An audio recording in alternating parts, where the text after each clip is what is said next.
because of their hard hearts, because of their disobedience, because they worship and serve false God, because of all these things, God had to remove them from the land just to teach them a lesson. And again, unfortunately, this happened throughout the history of Israel. They would serve God, then they leave God. They serve God, then they leave God. They serve God, then they leave God.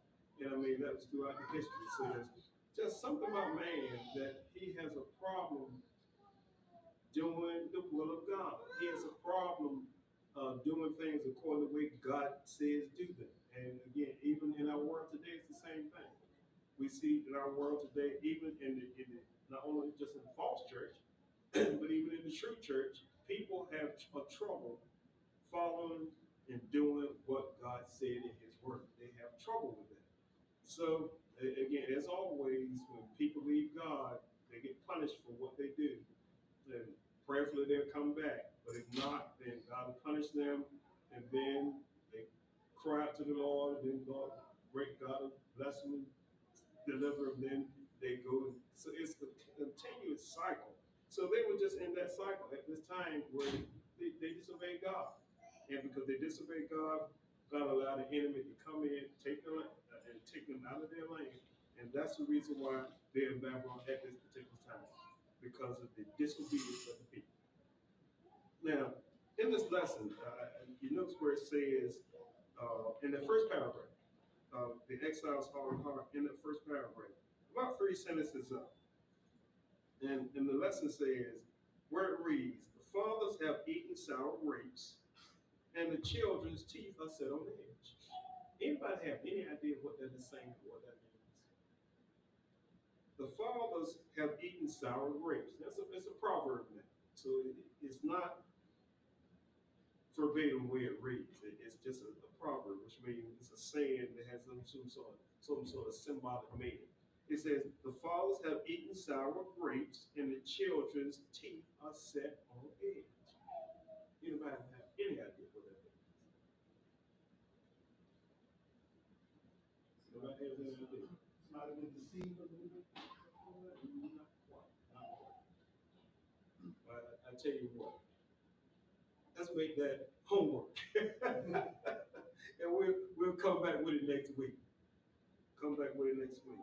But again, that's a proverb that they say oftentimes in the Old Testament, and there's a meaning to it. All right. Okay. I will take responsibility to obey God's commands. Can I get somebody to read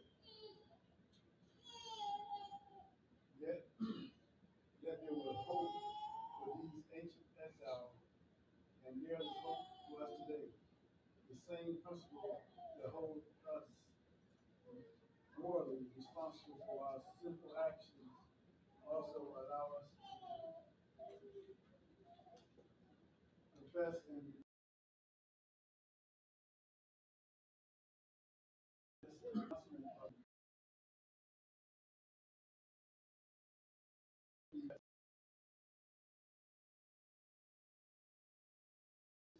shall surely live. The ultimate lesson is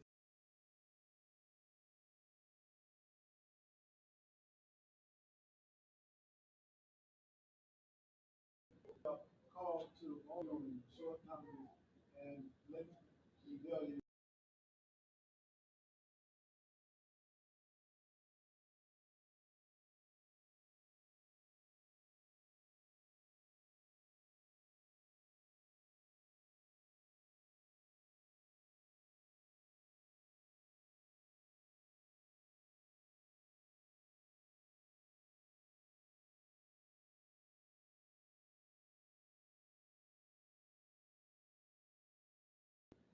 It's a